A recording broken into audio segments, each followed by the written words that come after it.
Before very long, the children were hidden in the branches as they climbed upwards.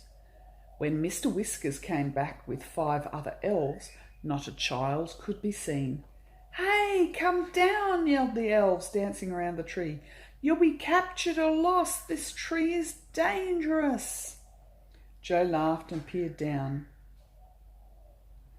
The faraway trees seemed to be growing acorns just where he was, so he picked one and threw it down. That was a bit rude, wasn't it? It hit Mr. Whiskers on the hat and he rushed away, shouting, "Oh, something's hit me, something's hit me." Then there was silence. "They've gone," said Joe, laughing again. "I expect they don't like it much like when it rains acorns, funny little things. Come on, girls." "This must be an oak tree if it grows acorns," said Beth as she climbed. But just as she said that, she stared in surprise at something nearby. It was a prickly chestnut case with hard nuts inside. "Good gracious," she said, "it's growing horse chestnuts just here. What a peculiar tree." "Well, let's hope it will grow apples and pears higher up," said Franny with a giggle. "It's a most extraordinary tree." Soon they were quite high up. When Joe parted the leaves and tried to see out of the tree, he was amazed to find that it was far higher than the tallest tree in the wood. He and the girls looked down on top of all the other trees, which looked like a broad green carpet below. And that's why I don't like heights. Joe was higher up than the girls. Suddenly he gave a shout. "I say, girls, come up here by me quickly. I've found something odd." Beth and Franny climbed up quickly. "Why, it's a window in the tree," said Beth in astonishment. They all peered inside and suddenly the window was flung open and an angry little face looked out with a nightcap on. "Rude creatures!" shouted the little man angrily, who looked like a pixie. "Everybody that climbs the tree peeps in at me. Doesn't matter what I'm doing, there's always someone peeping." The children were too astonished to do anything but stare. The pixie disappeared and came back with a jug of water. He flung it at Beth and soaked her. She gave a scream. "Perhaps you won't peep into other people's houses next time," said the pixie with a grin, and he slammed his window shut again and drew the curtain. "Well," said Beth, trying to wipe herself dry with her handkerchief, "what a rude little man." "We'd better not look in at any windows we pass," said Joe, "but I was so surprised to see a window in the tree." Beth soon got dry. They climbed up again and soon had another surprise. They came to a broad branch that led to a yellow door set neatly in the big trunk of the faraway tree. It had a little door knocker and a brightly polished bell. The children stared at the door. "I wonder who lives there," said Franny. "Shall we knock and see?" said Joe. "Well, I don't want water all over me again," said Beth. "We'll ring the bell and then hide behind this branch," said Joe. "If anyone thinks he's going to throw water at us, he won't find us." So Joe rang the bell and then they all hid carefully behind a big branch. A voice came from inside of the door. "I'm washing my hair. If that's the butcher, please leave a pound of sausages." The children stared at one another and laughed. It was odd to hear of butchers coming up the faraway tree. The voice shouted again, "If it's the oil man, I don't want anything. If it's the red dragon, he must call again next week." "Good gracious," said Beth, looking rather frightened. "The red dragon? I don't like the sound of that." At that moment, the yellow door opened and a small fairy looked out. Her hair was fluffed out around her shoulders drying, and she was rubbing it with a towel. She stared at the peeping children. "Did you ring my bell?" she asked. "What do you want?" "We just wanted to see who lived in the funny little tree house," said Joe, peering in at the dark room inside the tree. The fairy smiled. She had a very sweet face. "Come in for a moment," she said. "My name is Silky because of my silky hair. Where are you off to?" "We are climbing the faraway tree to see what is at the top," said Joe. "Be careful you don't find something horrid," said Silky, giving them each a chair in her dark little tree room.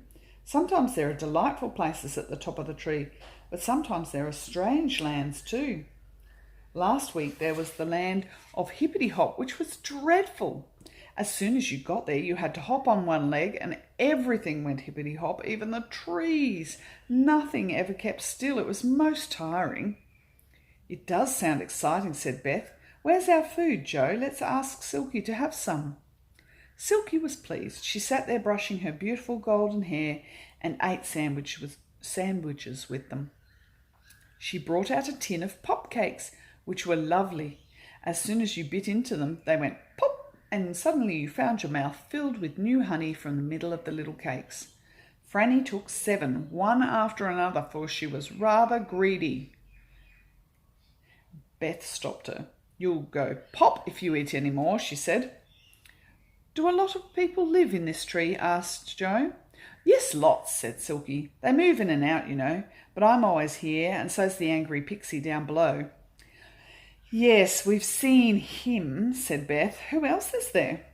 There's a Mr. What's-his-name above me, said Silky. Nobody knows his name, and he doesn't know it himself, so he's called Mr. What's-his-name.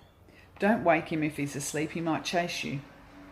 Then there's Dame Wash-a-Lot. She's always washing, and as she pours her water way down the tree, you've got to look out for waterfalls.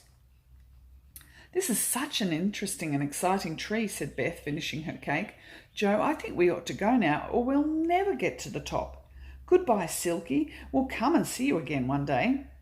I'll do, said Silky. I'd like to be friends. They all left the dear little round room in the tree and began to climb once more. Not long after, they heard a peculiar noise. It sounded like an aeroplane throbbing and roaring. But there can't be an aeroplane in this tree, said Joe. He peered all around, and then he saw what was making the noise. A funny old gnome sat in a deck chair on a broad branch, his mouth wide open, his eyes fast shut, snoring hard. It's Mr. What's-his-name, said Beth.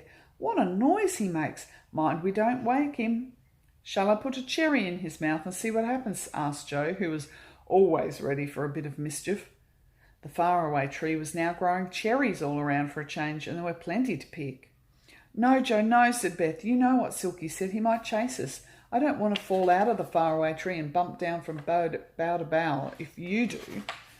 So they all crept past Mr. What's-his-name and went on climbing up and up.